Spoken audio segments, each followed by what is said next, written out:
Hey everyone, welcome to Tech Down Over.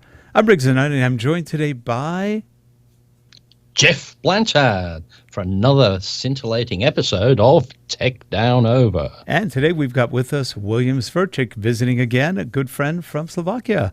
He is the Hybrid Shooter, a very popular channel on YouTube. We're glad to have him back on. Here we go.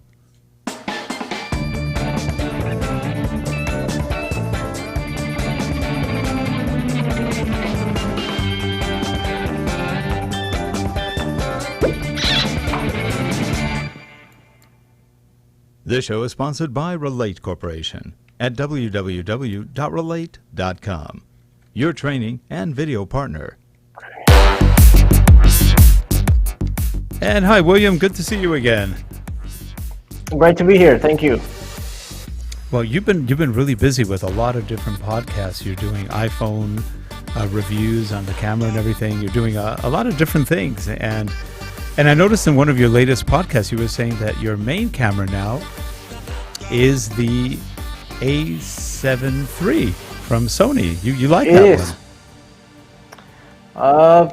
I should do. It's still the recent releases were not that impressive, so it seems like it's still the one to go, even though it is quite a bit old right now. Boy, are you surprised how many cameras came out this year and how it's like the year of the full frame camera and everybody's got full frames? And what did you think? I saw your review. I think you liked the Panasonic S1.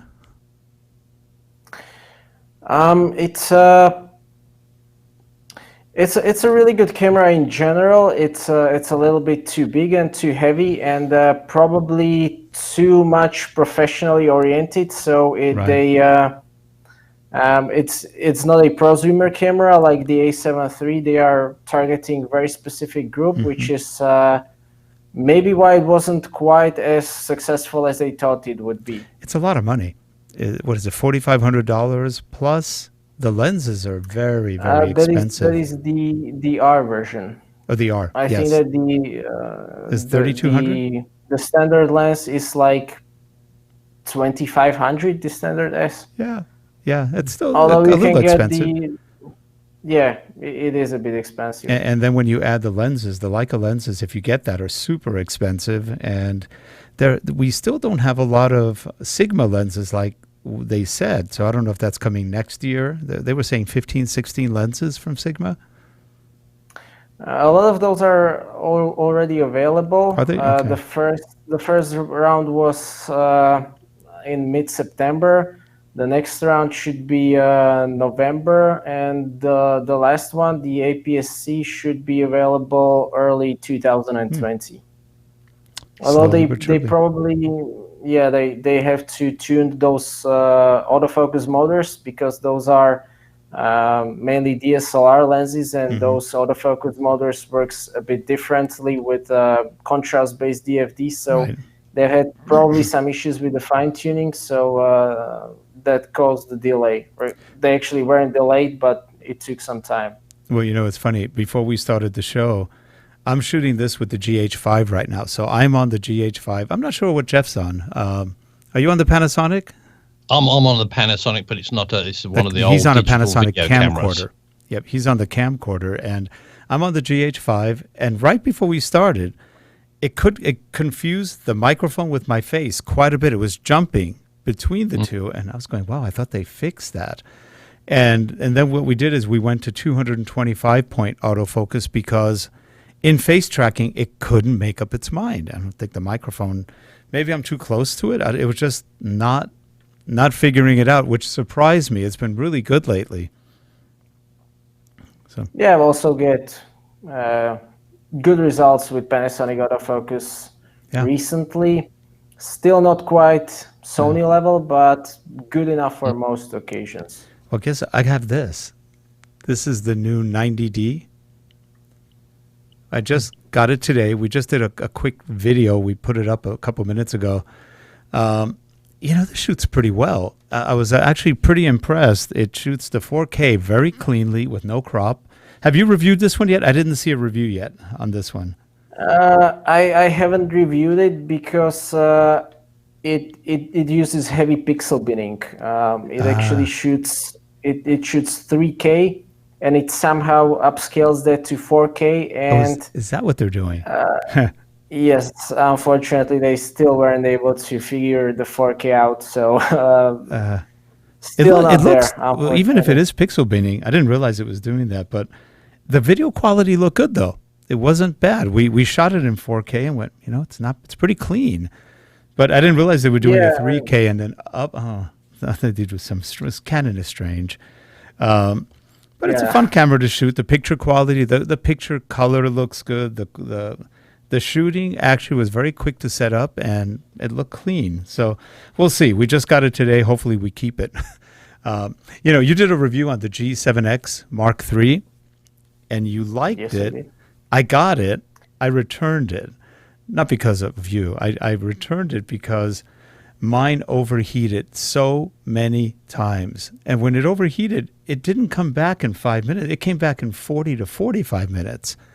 And we just went, we can't do this. And the focus was bad. We ran into so many focus issues, just like blogging or taking sample videos, whatever. It was a lot of issues. And I don't think they had a firmware update yet either. I may be wrong, but I haven't heard about it. Have you heard of any updates on this one?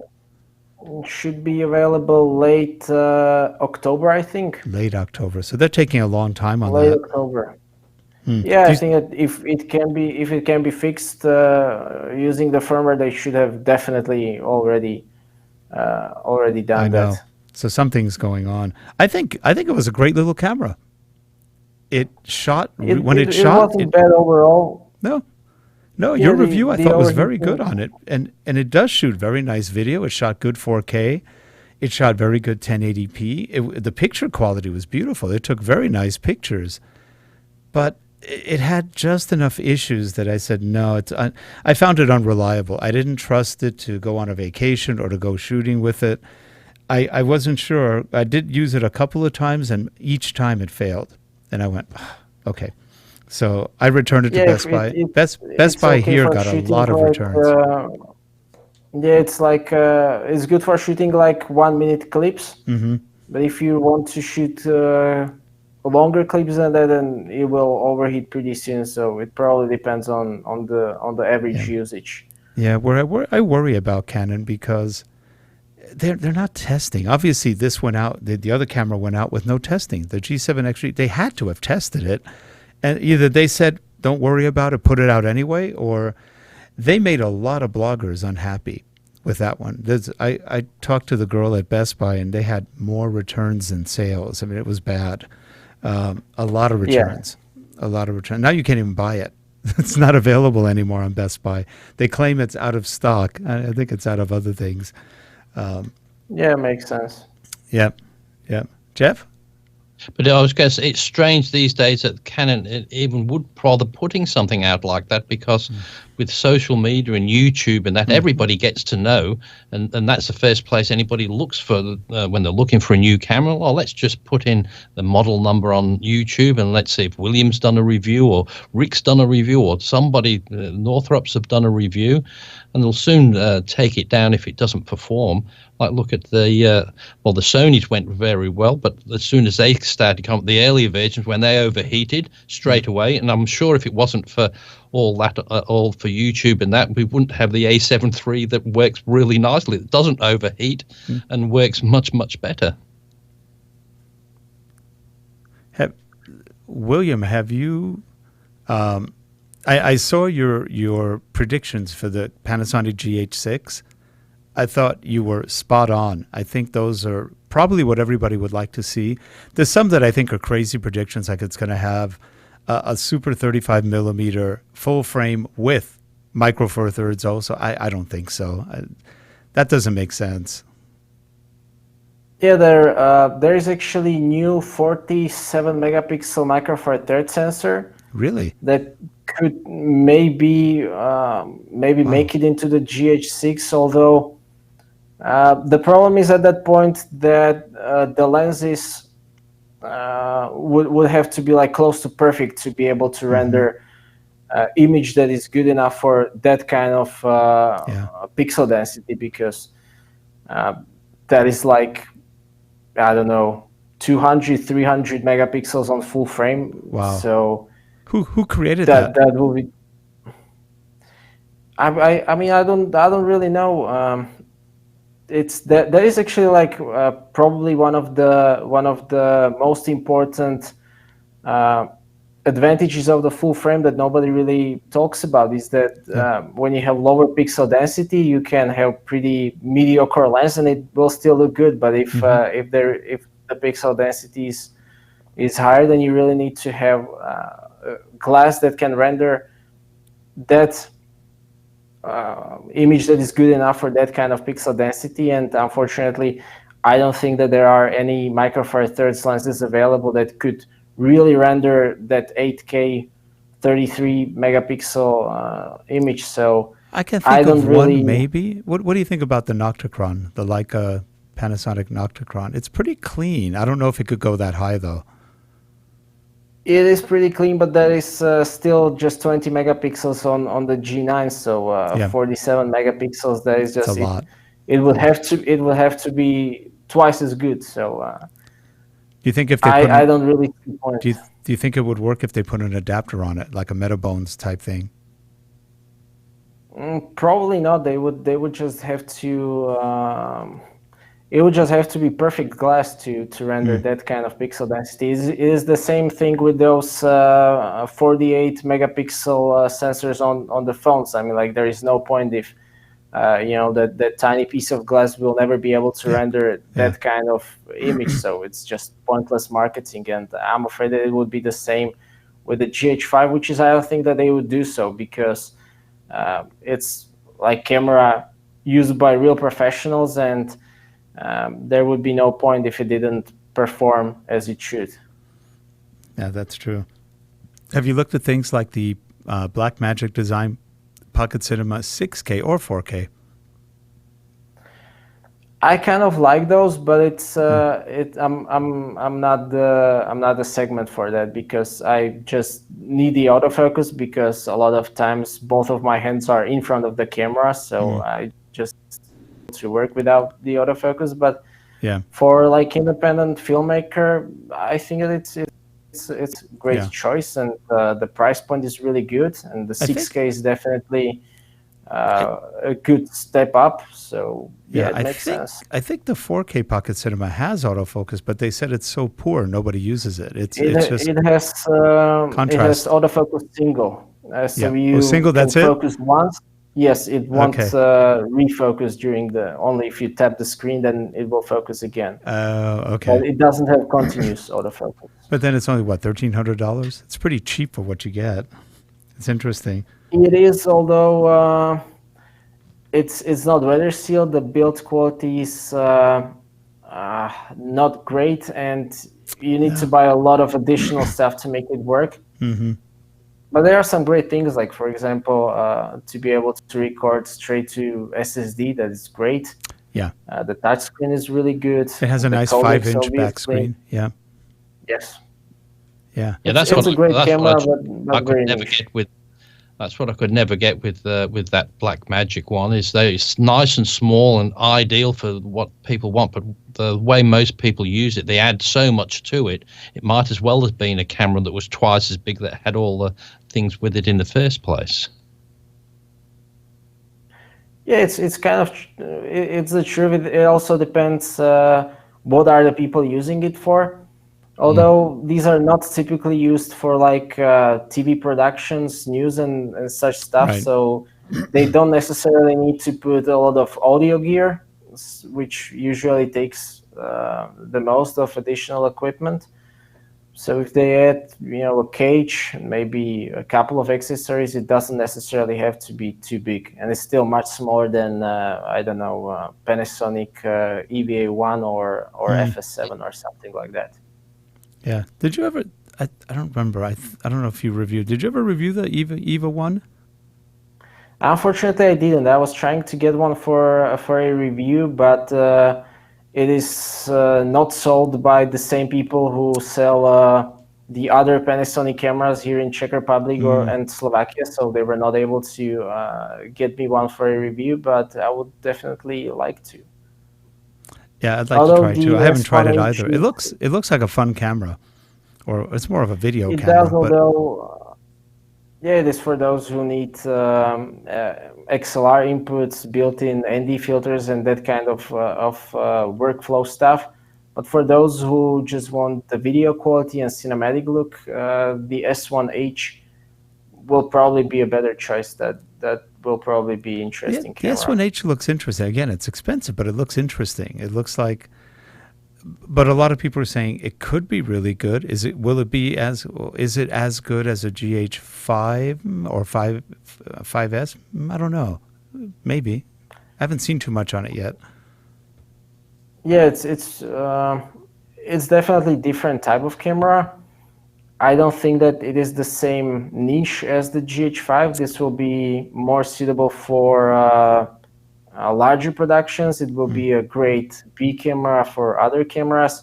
And for what it does, full frame 6K, it's actually not that much money in my opinion. I think that the price is very competitive. And what was that one? That was...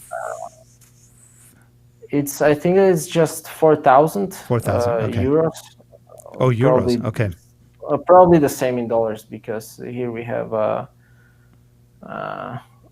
lot of taxes and that kind of stuff, and warranty, and yeah. Sounds good. So what right now is exciting you about cameras for the future?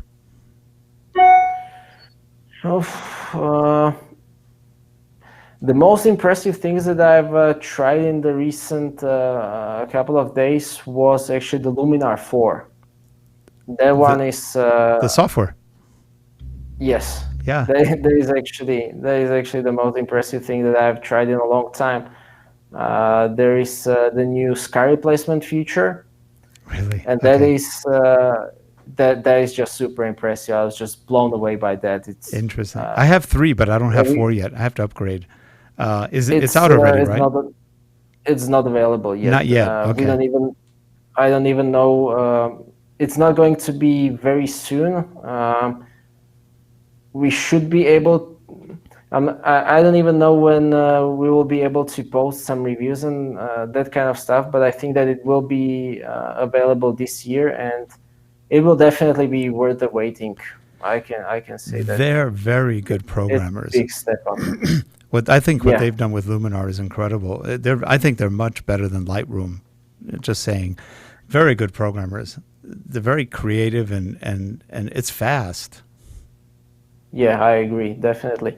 I was mostly using so far a Lightroom as a catalog system, and then I was using Luminar for editing because it has just better developed tab. Yeah. But now I'm only using Luminar from the version 4. There is a huge step up. It's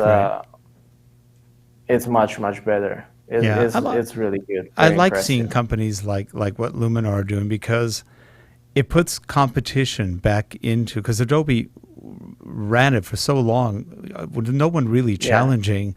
And now they've got people who are really doing good creative programming and who look at the technology and are doing it much faster than Adobe does. And I think that's wonderful. Competition is good for everybody. We all benefit from that. Yes, I found I love Luminar as well. It makes it so much easier just to get a good shot with little effort as well. Yeah. It just does it so much quicker than Lightroom seems to do it. Did you replace Lightroom too, Geoff? Yes, well, I did once the Luminar changed the way it catalogued things and that in the I think it was 3, was it? Yeah. Yes. So and it did it really well. I was really impressed with that. So I'll just like the ease of use of it and just being able to and like Lightroom, you don't want to do too much touching up with your photos, but you just want to just get them right. And it was just so much easier to do. So I haven't seen the latest version, the 4. When's that 4's out? Did you say it's out yet? It's not out yet. Not? No, not yet. Out. Just some pre-release versions available to tech channels and that kind of people for testing. Yeah, but it'll be interesting to give that a go. I wonder how much that's eating into the Adobe side. And the thing is, I like with that though is it's relatively cheap to buy, And if there's a lot of people who don't want to go through a subscription model like Adobe, and so I think it's well worth it just to get the Luminar, and they keep giving frequent updates to that anyway for the amount that you do pay for it. So. Yeah, I also much prefer to pay for the new features. The Luminar 3 will still be updated for speed, stability, compatibility with new cameras and lenses and that kind of stuff. But it's definitely better than monthly subscription. And once I find something that can replace Premiere Pro, I will finally be able to cancel the subscription, which I would happily do. Now, out of curiosity, have you tried DaVinci? I think you have DaVinci Resolve.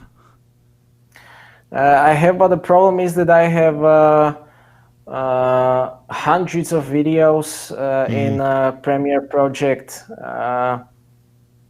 format, which can't be open in a very convenient way, unlike the photos. So that is keeping me from leaving Adobe. But I'm trying to find the solution, and hopefully I will come up with something. We were talking this morning about how Premiere Pro is becoming very, very buggy. And that's a shame, because it's terrible. They have such a big market with it. They're the largest right now. I think Final Cut Pro is probably second. They're the largest video editing tool, and they're not, again, respecting the clients or users, and they're just putting out garbage again. It's just such a shame, because when they're that far ahead, they should try to keep it rather than get sloppy. And that's what we're seeing right now. I once predicted that the minute Adobe went 100% to India, it would go down. And it's not that the Indian programmers are bad individually. They're actually quite smart. Collectively, as a group, the discipline isn't there. They don't work well in groups as programmers. They have problems. I've seen it in other products, and it's just a shame, because they have everything to win with that product. And Premiere's been around a long time. Now, I thought Final Cut can open Premiere projects. I think. I haven't tried it, to be honest. Yeah. Geoff, have you tried it? I haven't tried, but I think it's the other way around, isn't it? Or there's one way that there is some way you can do an XML file and do that, but I haven't thought it was tried the Final myself. Cut. I thought so. Maybe I'm wrong. But it's still, whichever, there is a way to do it, but it's still not 100% perfect. It will give you the raw things, but it's not exactly the same. I still think you're missing a lot. So I agree with William. It's very hard once you get set in with one particular program to switch over to another one, because you've got to think about all the history, all the ones if you want to go back to it and revisit that. So. And when we used to have before the subscription model, you would have the Premiere Pro sat on your hard drive, and you could just keep it, just not bother updating it. But now you're stuck. You keep updating, then that one you've got to have the latest one to update it, and that. So, although to be fair, there is actually a lot of things that I do like about Adobe at the moment, especially. The integration between the smartphone, tablet, and the computer via the cloud, because I can just load the images through the smartphone using the card reader, and they will be waiting for me when I come home in preloaded in the computer. So that is great. And I also like their mobile apps, like the Premiere Rush. It's really. Now you know what's funny about Premiere Rush? William, Premiere Rush is actually pretty fun, but they have problems with setting focus on the timeline. So, for example, if you click on the timeline, nothing happens. You have to click a couple of times, and finally it gets focus. And that's what Premiere is starting to do now. You can't get focus on Premiere. And it's like, and I suspect that the timeline of Rush will become the timeline of Premiere in the future, I suspect.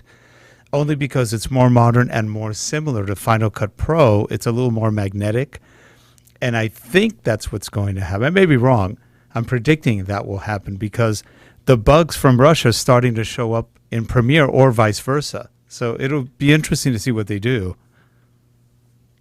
Well, actually, one of the reasons why I got the iPhone is that the Adobe apps run much better Yeah. on iPhone than on Android.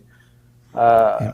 I think that even though the Androids have pretty much caught up in the performance, then Yeah. the iPhone is still twice as quick in Adobe apps. You're There right, is still a huge the Android. I have an Android. I have a Galaxy Note 10, the new one. It still doesn't have the number of apps or the quality of apps that are on iOS.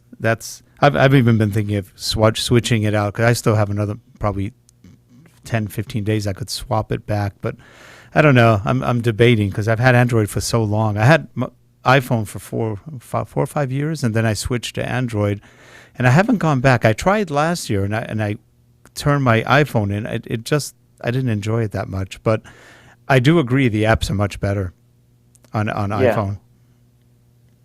Well, if they just have to make it right for one phone, it's much easier than making it right for 15 phones on different versions on Android. So if the developers get one thing right, they usually get it right for the iPhone, which is probably the main reason why I also got it. And it did deliver in this way. Definitely, the apps are much more reliable. Now, in the Czech Republic or Slovakia, is the iPhone more popular or is Android more popular? It is. The iPhones are not as popular as in the United States, just because they are much more expensive. Here, like the 11 Pro that I got was like 1,350 euros, which is like, I don't know, more than $1,500. Yep. Yeah, it's expensive. Like, yes, but we have a mandatory 2-year warranty, and some of the stuff that is not great, but European Union regulates what they can regulate, so it is what it is, and that is why we have so expensive technology. But as I was in Denmark and Sweden, then there is probably like 80-85% iPhone. Everybody has it there. Okay. So it just depends on the country, region. The US, I think, is the biggest iPhone user at this point. There's a lot of iPhones. But Android's big. It's still pretty big, but they have some other... Androids are good, but they have some other issues. It's sort of funny because on the iPhones, all the screens are made by Samsung, which is... they all compete with each other, but they help each other. It's sort of funny. Very strange. I was going to ask you, how's your weightlifting doing? For those who don't know, William is quite an avid weightlifter. He can do quite a bit. Are you still working out quite a bit? I'm trying as much as I can, but recently I haven't had that much time because of the business and that kind of stuff. But I intend to get back at it and push myself a little bit further this time. That sounds good. Don't get hurt. How's your other business doing with the old watches, the luxury watches? I don't really do that anymore, to be honest. There wasn't really a market for that. Interesting. It's turning very niche because I don't really think that it's the smartwatches or anything like that, but there isn't just that much people, and those who can afford it are moving to actually higher priced watches. Right. Because there is more people who are very rich and not as many middle class people. So there was a market for that. Yeah, that's interesting. And you're right. I took out some of my old watches recently, put them on, and I went, I can't read them like I used to because I'm so used to having a smartwatch. I don't use it for smart features. I just like, the look. I just like the way they look, and I can change them and do all sorts of other things. But other than that, I could care less if it has. I don't want to talk to my watch. I don't want to hear my watch. I just want it to show me the time. So, but I have some old watches, and they didn't feel as good anymore. I was going, interesting. So it's always fun to see what happens. Yeah. I must say, I've just gone away from the Apple Watch.